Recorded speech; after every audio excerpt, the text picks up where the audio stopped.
Students, warm welcome. आशा है ठीक होंगे, स्टडीज ठीक चल रही होंगी, वीडियो आप पसंद कर रहे होंगे। तो आज this is the second part of third lesson of class 6th and the name of the chapter is fibre to fabric. In the first part, we discuss about what is fiber and what is fabric, natural fibers, synthetic fibers, and now this is a specific lecture for 6th class. That's why we will study about the plant fibers. And the plant fibers are cotton, jute, and coconut. So move on with these three fibers in this particular video. The first fiber is in the book is cotton. In the 6th class syllabus is cotton. From where the cotton is obtained? The cotton is obtained from the fruit and the fruit balls are known as cotton balls. क्या है कि जो cotton है, जो रुई है, ये हमें कहाँ से मिलती है? कपास के जो पौधा होता है उसके फल में से निकलती है। तो उस फल को क्या कहते हैं? कॉटन बॉल्स कहते हैं, right? Cotton is picked with the hand and fibre as separated from seeds by the process of ginning. ये गिनिंग की डेफिनेशन हमने फर्स्ट चैप्टर में देखी थी कि हम किस तरह से क्या कर सकते हैं, इनमें से मटेरियल को निकाल के यूज करते हैं। फिर भी एक बार लुक देखेंगे, हम एक बार ध्यान देंगे।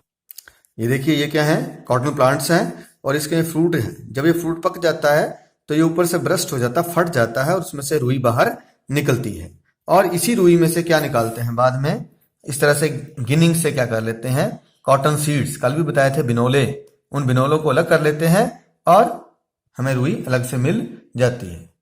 तो क्लियर हो गया, कॉटन कहां से मिलती है? कॉटन के फ्रूट से। इंपॉर्टेंट है ये, कहां से मिलती है? कॉटन फ्रूट से। कॉटन फ्रूट का नाम क्या होता है? Cotton balls. अब आगे चलते हैं, what are the uses of this cotton? Cotton कहां कहां यूज होती है? नंबर 1, टू मेक क्लोथ्स, कपड़े बनाने में। It is use to stuff into the pillow and quilts, रजाइयों में भरने में। और पिल्लो क्या होता है? सिरहाने में भरने में। ठीक है, लेते हैं तकिया आप, तो तकिए में भरने में क्या भरी होती है? रुई। उसके बाद it use to make bedsheets and curtains, cotton की बेडशीट्स भी आती हैं और पर्दे भी आते हैं। Cotton is use in packing, कि कई बार ऐसी कोई चीजें जो सॉफ्ट होती हैं उसकी पैकिंग में, खिलौने की पैकिंग में। देखा ना आपने, टॉयज को देखा क्या आते हैं हमारे पास? आजकल तो फाइबर आना शुरू हो गया हुआ है, पहले सभी में कॉटन ही भरी जाती है। Cotton is also use in hospitals. आपने देखा डॉक्टर क्या यूज करता है ना कॉटन को यूज। तो these are the various uses of cotton. Cotton देख ली ना आपने। अब चलते हैं जूट की तरफ। दूसरा फाइबर कौन सा है 6th क्लास में? इट इज कॉल्ड जूट या पटसन। It is obtained from stem of jute plant. क्या होता है? जो जूट प्लांट होती है उसकी स्टेम से इसको ऑब्टेन करते हैं। एक नजर मारेंगे, ये है जूट के पौधे। हमारे इंडिया में ये वेस्ट बंगाल, बिहार और असम में उगाए जाते हैं। रेनी सीजन में इनको उगाते हैं। याद रखिए, अगर क्वेश्चन आता है कि jute is grown in which season, तो आंसर क्या आएगा? Rainy season. या क्वेश्चन हो सकता है in which states of India, ठीक है, the jute is mostly grown, तो answer will be West Bengal, Bihar, Assam. फिर क्या है? It should be cut, it must be cut before the flowering. इसके ऊपर फूल आने से पहले पहले इसको काटना है।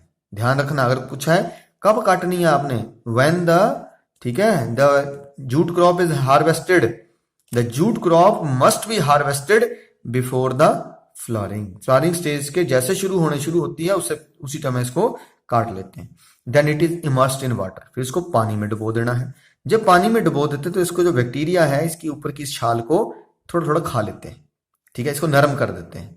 फिर हम पानी में से कुछ दिनों के बाद इसको बाहर निकालते हैं और इसके जो ऊपर का छिलका होता है इसको छील लेते हैं। जो छिलका छीला है वही क्या कहलाता है? That is called jute. Clear होगी बात? देखिए, ये है जूट का बैग, ये जूट का फाइबर है और इसका रंग कैसा है? इसका रंग गोल्डन जैसा होता है। That's why it is known as the golden fibre. इसको सुनहरा रेशा भी कहते हैं। कई बार आपको क्वेश्चन आता है किस रेशे को सुनहरा रेशा कहते हैं? Which fibre is known as golden fibre? तो answer will be jute is known as the golden fibre. तो जूट के लिए क्या लिखेंगे? Jute is obtained from stem. Jute कहां से आती है? स्टेम से आती है, ठीक है। ये शाइन करता है, that's why it is known as golden fibre. कहां कहां यूज होता है? It is use to make ropes, bag. Bag आपने देख लिया, ये इसकी रस्सी है, तो रस्सी बनाने के काम आता है, बैग बनाने के काम आता है मेनली। कल्टीवेशन कहाँ कहाँ इसको कल्टीवेट करते हैं आपको बता दिया। इट इज अगर पूछे किस सीजन में, it is cultivated in rainy season. अगर स्टेट पूछी है तो it is cultivated in West Bengal, Bihar and Assam. और कब काटना है, मस्ट बी हार्वेस्टेड, ठीक है, at before or at the, अगर आपका पौधा छोटा तो वेट कर लो कि उसकी फ्लावरिंग स्टेज शुरू हो जाए, उस टाइम पे उसको काट दो। फिर थर्ड स्टेप क्या रहता है, harvested plants are then immersed in water for few days. क्या करना है, पहले उसको रेनी सीजन में ग्रो करना है, फिर जब फूल आने शुरू हो जाए तब उसको काट देना है, फिर उसको क्या करना है, हमने पानी में डुबो देना है। फिर क्या रहेगा, व्हेन स्टेम रोट, जब वो सड़ जाएंगी, रॉट मतलब क्या होता है, रॉट मीन्स सड़ना, then fibres are separated by hand, तब हाथ से क्या कर लेते हैं, इस धागे को अलग कर लेते हैं। कुछ फैक्ट्स हैं रिगार्डिंग किसके, इस फाइबर इंडस्ट्री के बारे में। इंडिया में which fibre crop was grown by early Indians, Indian सबसे पहले कौन सा कराते थे, इट इज कॉटन। और कॉटन कहाँ उगाते थे, on the bank of Ganga river. तो हमारी गंगा रिवर, गंगा नदी के किनारे ही सबसे पहले इसको किया जाता था। उसके बाद जब इंग्लिश पीरियड आया तो उससे थोड़ा टाइम पहले इंडियन ने दो प्लांट्स को ज्यादा प्रेफर करना शुरू कर दिया। Name the two plants that was grown in ancient India. ध्यान रखिएगा, एंशिएंट इंडिया में कौन से दो प्लांट ज्यादा उगाए जाते हैं, ठीक है, ध्यान रखिएगा, sorry, ancient Egypt to get fibre. पहले इजिप्ट की बात करते हैं, इजिप्ट में कौन से थे, they are flax and the cotton. तो यहाँ क्या उगाया जाता था, ठीक है, नील की खेती की जाती थी और ये इसके साथ रहता था। फिर आज भी हम कहते हैं कि जब कपड़ा बन जाता है उसकी हम स्टिचिंग करवाते हैं, सिला देते हैं ना। एक ध्यान रखना, आपके पास दो टर्म रहते हैं, one is cloth and other is clothes. ये क्लोथ और क्लोथ्स इसका प्लूरल नहीं है। जब तक कपड़ा अनस्टिच्ड है, अनस्टिच समझते हैं, जब तक वो नहीं सिला हुआ है, ठीक है, तब तक वो क्या होता है, क्लोथ। और जब सिल जाता है, हम उसको सिल लेते हैं, तब उसको क्या बोलते हैं, स्टिच्ड। ठीक है, जब स्टिच करवा दिया तो क्या हो गया, क्लोथ। आप एक शर्ट भी खरीद रहे हैं तो वो क्लोथ्स हैं। रीजन क्या है, उसके अंदर छोटे छोटे पीस हैं, उन पीसेस को हमने द्वारा आपस में जोड़ा है, जोड़ने से जो बना है, that's why it is clothes. तो ये इसका प्लूरल नहीं, दोनों में डिफरेंस रहता है। तो नेम सम क्लोथ्स, ठीक है, those are used as unstitched piece of fabric. इसमें है, हम क्या करते हैं, सिलाते नहीं है, पूरा कपड़ा वैसे यूज कर लेते हैं, जैसे लुंगी, धोती, साड़ी, टर्बन। टर्बन क्या होती है, पगड़ी, पगड़ी लगाओ, लुंगी, धोती, साड़ी। हालांकि अब स्टिच करवाने लग पड़े हैं, पर ये चीजें क्या है, अनस्टिच ही यूज हो रही हैं। और उसके बाद थर्ड फाइबर है जो किस क्लास में हमारे पास है, 6th क्लास में, और वो है कोकोनट फाइबर। कोकोनट कहाँ से होता है, जो कोकोनट का हम फल देखते हैं, उसका छिलका उतर जाता है, उसके ऊपर ऊपर जो बाल बाल होते हैं, that is use as coconut fibre. तो it is obtained from fruit cover of coconut. तो ये भी कहाँ से मिलता है, फ्रूट कवर से मिलता है। कहाँ कहाँ यूज होता है, इट इज, ठीक है, यूज टू मेक, ध्यान रखिएगा, फिल इन मैट्रेसेस। मैट्रेसेस क्या होते हैं, हमारे गद्दे। तो गद्दों में भी क्या भरा होता है, एक तरफ को क्या भर दिया जाता है,